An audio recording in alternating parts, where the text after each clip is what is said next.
Sejam bem-vindos, alunos do curso de graduação em Medicina da Universidade de Caxias do Sul. Aqui quem fala com vocês é o professor Fabrício Fortuna. Continuando a nossa série de aulas sobre a semiologia, hoje nós vamos abordar a semiologia e o exame físico da pele dos fâneos. A pele é um órgão externo e talvez a maior dificuldade e o que eu vou tentar colaborar melhor hoje durante essa aula, que é uma aula, obviamente, pelo tema com o qual nos deparamos bastante visual, é na semiologia, na descrição das lesões, entender ou começar a entender os tipos de lesões com as quais nós vamos tentar descrever aquilo que o paciente tem. Então, na parte da semiologia da pele, além de saber um pouco o que procurar, mas como a lesão está evidente do lado de fora, é comum que os pacientes mesmo já nos digam o que é o problema. Mas a gente tem que traduzir aquele problema para uma norma de nomenclatura, que obviamente a dermatologia, que é a especialidade que estuda a pele, vai esmiuçar mais profundamente com vocês. Entretanto, nos cabe aqui já iniciar esse estudo, já começar a entender quais são os tipos de lesões e como melhor descrevê-las no nosso exame físico. Então, a pele é um órgão bastante amplo, tá? Aqui vocês estão vendo a superfície corporal, né? São ao redor de 1,5 a 2 metros quadrados de superfície corporal que podem apresentar lesões, né? Então, se o paciente se queixa ou a gente observa no exame físico uma lesão, é importante a gente então descrevê-la, decompondo-a nos seus componentes básicos que nós vamos ver a seguir, tá? Então, comumente as lesões de pele, elas não vêm com apenas um componente básico. Elas apresentam 2 ou 3 componentes básicos e a gente tem que tentar decompor esses componentes e descrevê-los o mais minuciosamente na nossa anamnese exame físico, principalmente caracterizando bem a sua evolução. Então, as lesões de pele, os achados cutâneos, eles costumam evoluir ao longo do tempo, ao longo de horas, dias, semanas, meses. Isso tem que ficar muito bem caracterizado na nossa descrição. A distribuição também é importante, tá? Então, descrever o mais minuciosamente possível qual que é a área mais acometida, utilizando a nomenclatura anatômica adequada, antecubital, sacral, tórax anterior, dorso, região das nádegas, região cervical posterior, fronte, malar. Então, todos esses termos que vocês aprenderam nas aulas de anatomia, eles são importantes agora na hora da gente descrever adequadamente a localização dessas lesões. A evolução, a mudança ao longo do tempo, que eu já comentei com vocês. Sempre a pergunta, né? Será que é uma doença cutânea primária ou uma manifestação cutânea de uma doença sistêmica, tá? Que é bastante comum também. Então, os sintomas associados são muito importantes. É diferente, assim, uma manifestação cutânea isolada de uma manifestação cutânea de alguém que já tem emagrecimento, febre, sudorese noturna, sintomas sistêmicos, sintomas em outros órgãos, né? Hematúria, insuficiência renal. Então, aí a gente começa a pensar de que talvez as manifestações cutâneas não sejam isoladas, mas sejam parte de um quadro maior que a gente tem que explorar melhor na revisão dos sistemas. E principalmente no item História Médica Pregressa, o uso de medicamentos é de fundamental importância. Muitas dermatoses são relacionadas ao uso de drogas, fármacos, né? Então, uma caracterização adequada de quais foram os fármacos que foram iniciados nos últimos meses, semanas ou dias. Reações alérgicas ou de hipersensibilidade podem levar horas para se manifestar. Mas as reações mais comuns cutâneas a medicamentos são reações mais crônicas, que levam entre 4 ou 6 semanas para se manifestar. Então é importante a gente deixar bem claro na nossa história quais são os medicamentos que foram iniciados mais recentemente em ordem cronológica, para poder tentar achar uma associação entre um fármaco e uma dermatose. Então vamos agora para as nomenclatura das lesões básicas, tá? Então, esse é a famosa erupção cutânea, em português, mas o termo que vocês vão encontrar mais correntemente em uso hoje é o que a gente importou do inglês, é o rash cutâneo, tá? Então, os rashes, eles são grandes áreas de lesões cutâneas, tá? Ele por si só não descreve qual que é a lesão básica que está formando ele. É um nome que a gente utiliza para descrever que uma grande parte da pele está acometida, tá? Então você pode dizer rash seguido de que tipo de lesão cutânea está caracterizando esse rash, que a gente vai ver mais adiante, tá? Aqui vocês estão vendo um rash extenso, que acomete todo o tronco posterior e todos os membros superiores de forma uniforme, tá? Então, uma coisa importante da gente tentar classificar também pela evolução é se esse hash ele evolui de forma centrípeta, ou seja, das extremidades para o centro do corpo, ou de forma centrífuga. As doenças exantemáticas da infância, que agora estão voltando no adulto graças ao nosso comportamento social aí de não querer mais vacinar as pessoas. Então, comumente se manifesta através de rachos cutâneos. As farmacodermatoses, reações a drogas, comumente se manifestam através de rachos cutâneos. E algumas outras doenças sistêmicas podem apresentar, como artrite reumatoide juvenil, podem apresentar rachos cutâneos ao longo da sua evolução. Essa é uma outra forma de rash cutâneo, mais localizado, que é o famoso rash malar, de uma doença chamada lúpus eritematoso sistêmico. É uma manifestação clínica clássica dessa doença, que é importante a gente reconhecer. Então, algumas doenças podem se manifestar como lúpus através de fotossensibilidade. O paciente ele diz que ele não tolera mais a exposição à luz solar, que isso dá uma sensação desagradável de dor na pele. E esse é o rash mais típico do lúpus eritematoso sistêmico, com a sua distribuição característica ao longo do nariz e do zigomático bilateral. Então, caracterizando as lesões, então aqui vocês estão vendo uma mácula, tá? Então, quando a gente vai descrever a lesão, a mácula é uma lesão que ela não eleva a epiderme. Ela altera a cor da epiderme, mas ela não eleva a epiderme.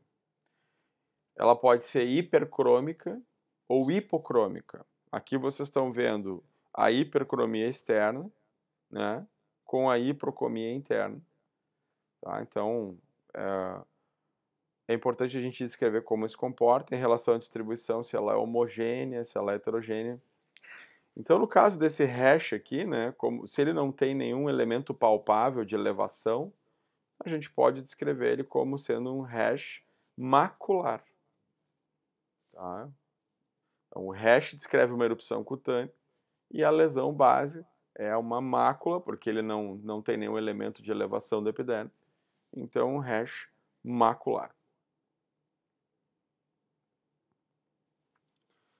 Esse é o outro tipo de lesão básica, que é a pápula.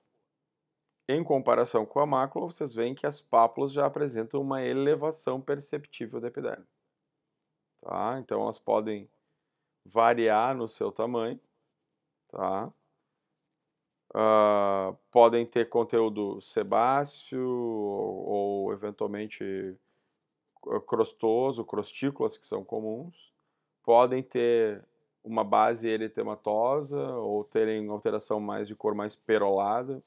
Então, tudo isso, quanto mais minucioso você for na descrição, melhor para fazer o diagnóstico. Aqui vocês estão vendo as vesículas. O que diferencia a vesícula da pápula é que o conteúdo da vesícula é unicamente líquido. tá? Você tem aqui nós estamos vendo uma lesão de herpes, que é uma infecção por vírus bastante comum, tá? Então aqui vocês estão vendo que ela eleva a epiderme, ela descola a epiderme da derme subjacente, tá? E é essa a elevação que você vê, ao contrário da pápula, que você tem uma elevação do tecido celular subcutâneo, aqui você tem apenas o descolamento dermoepidérmico, tá?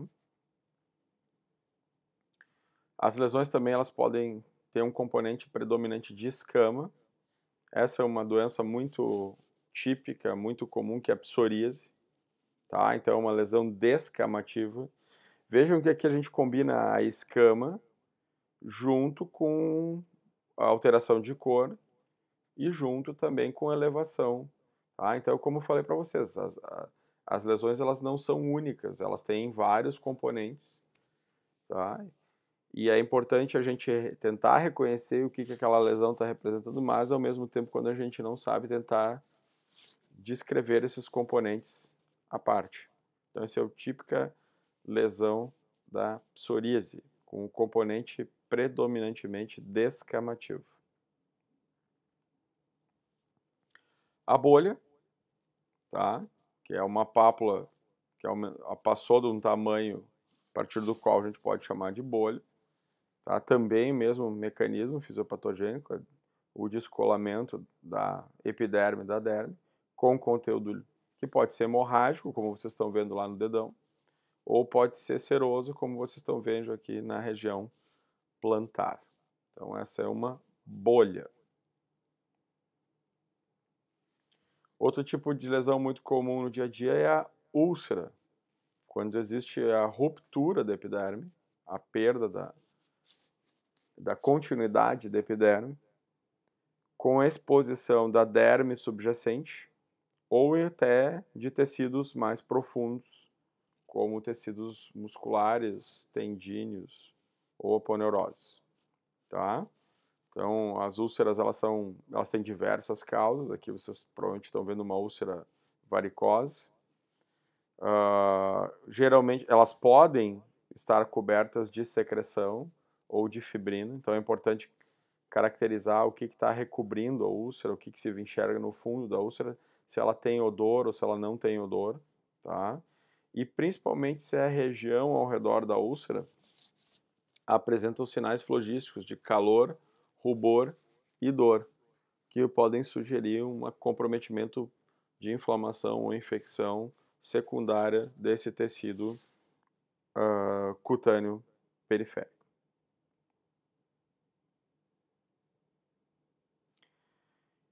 Isso é uma lesão que é decorrente do extravasamento de hemácias para o tecido celular subcutâneo, sem nenhuma coleção, que seria o hematoma, tá? Então essa é uma equimose.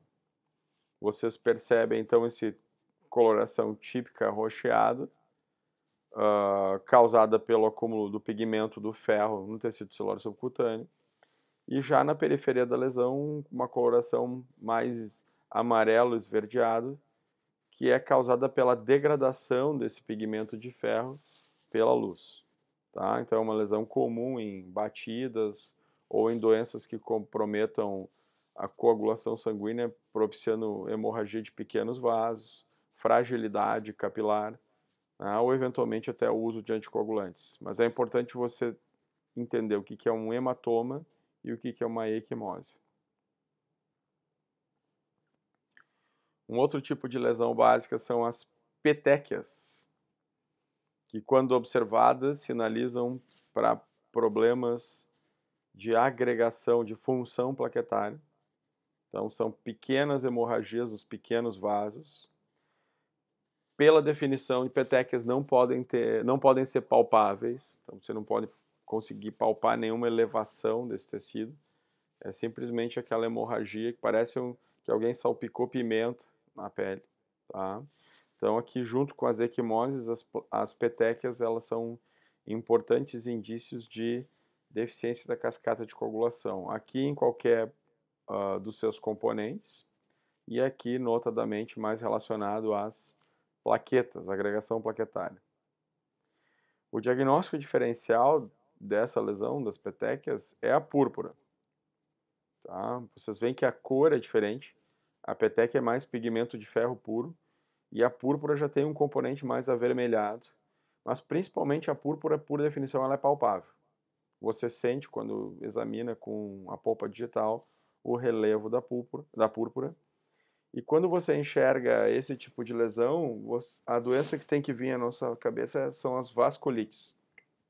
Vasculites de pequenos vasos, existem vários tipos, tá? Geralmente causada por depósitos de complexos imunes agregados a anticorpos, antígenos, nos pequenos vasos, lesando a inflamação desses pequenos vasos com extravasamento de material patológico, infiltração de neutrófilos ao redor desses vasos. Então, essa é a púrpura. Uma lesão típica para a gente aprender e não esquecer mais é a lesão do herpes zoster. Eu já mostrei para vocês as vesículas do herpes simples, localizadas. Aqui vocês estão vendo uma clássica distribuição, que a gente chama de distribuição dermatômica, porque o herpes é uma infecção, uma reativação de uma infecção viral latente. E esse vírus ele está localizado na raiz nervosa. Então as lesões elas eclodem ao longo de toda a inervação dermatômica dessa raiz nervosa, que vem lá de trás da coluna vertebral anteriormente. Então, tipicamente a lesão ela é unilateral. Você tem um dermátomo envolvido. São lesões que podem ser muito dolorosas. Um tipo de dor específica chamada dor neuropática, né? E que apresentam vesículas, pápulas e vesículas ao longo de uma base eritematosa. Então essa é a típica lesão do herpes zoster, que é chamado pelos leigos de cobreiro. Aqui vocês estão vendo um nevo, tá? Muito comum em indivíduos de ascendência europeia e pele branca. Tá? Esse é um nevo bastante comum, sem nenhum sinal de alarme, tá? E que a princípio não deve causar nenhum tipo de preocupação e nem ser descrito no exame físico. Entretanto, é importante você observar os nevos do paciente, principalmente nas regiões de exposição solar, e ver se nenhum deles apresenta sinais de degeneração. Esse é um melanoma que não pode ser confundido com o nevo.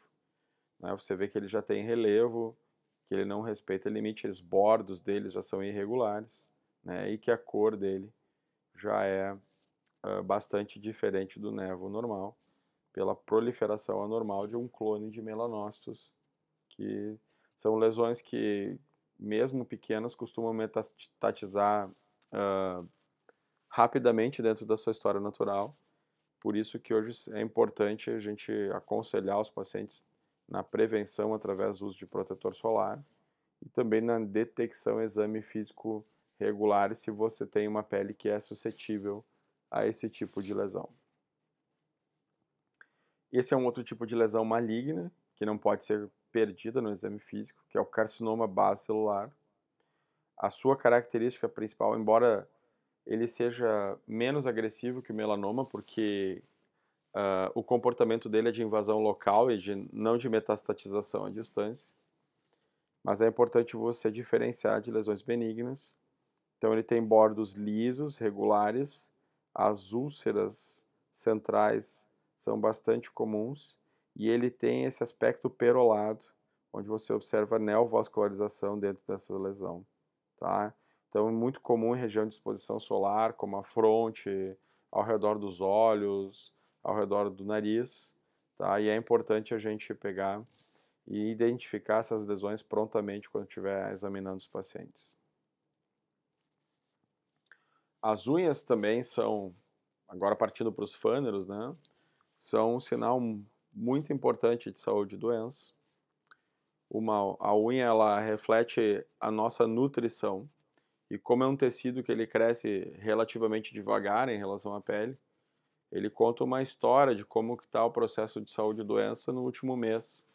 Tá? Então a unha ela pode mudar, você pode ter uma unha que está saudável lá no final, porque o indivíduo estava saudável, daí ele adoeceu no último mês e essa unha pode crescer de forma diferente, e aí isso pode ser observável.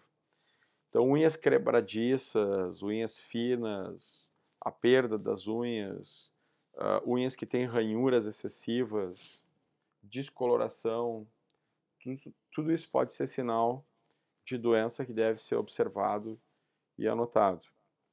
Aqui vocês têm um exemplo clássico de uma alteração da unha que é sinal de doença, que é a coeloníquia, que é a unha em forma de colher, tá?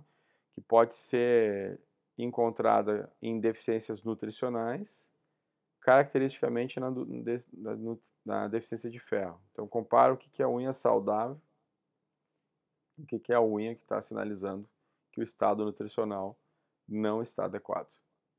Tá? A gente já comentou no exame físico geral do hipocatismo digital, que é outra alteração ungueal bastante característica, que sinaliza para hipóxia crônica por lesões pulmonares ou por cardiopatias congênitas com shunt da direita para a esquerda, tá?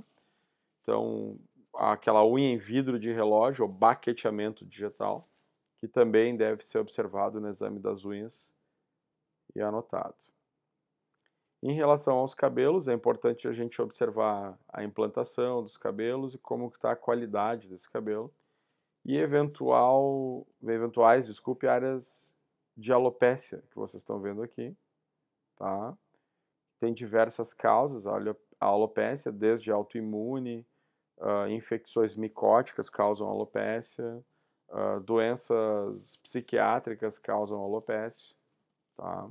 Que vocês estão vendo, a alopécia ela pode ser heterogênea, como vocês estão vendo aqui, ou ela pode ser mais homogênea e pode inclusive envolver totalmente o couro cabeludo do indivíduo em alguns casos. Aqui é um exemplo assim gritante, né, para quem conheceu ou conhece a história dessa cantora que infelizmente morreu precocemente por doenças psiquiátricas que levaram ela à desnutrição crônica. Então aqui vocês podem observar como a pele é um reflexo do nosso estado geral de saúde.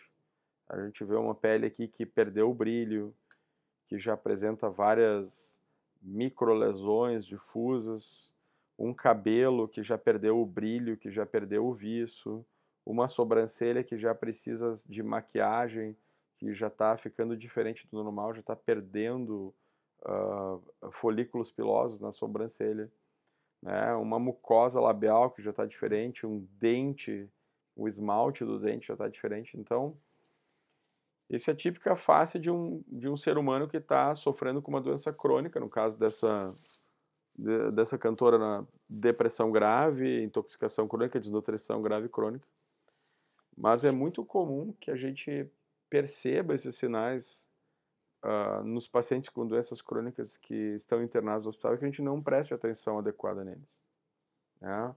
Hoje a alimentação e a reposição nutricional, ela é um aspecto importante do cuidado médico que pode melhorar bastante a morbidade que os pacientes sofrem com as doenças crônicas. Insuficiência renal crônica, insuficiência hepática crônica, as afecções intestinais que causam má absorção. Nós temos hoje muitos pacientes que estão se submetendo à cirurgia bariátrica. Então, a gente deve treinar o nosso olho para identificar esse tipo de achado no exame físico e não perder esses sinais que são bastante sutis de que o nosso paciente possa estar passando por uma enfermidade mais grave. Acho que esse é o nosso último slide de hoje.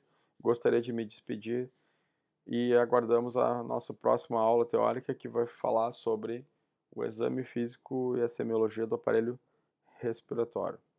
Tudo de bom e até o nosso próximo encontro.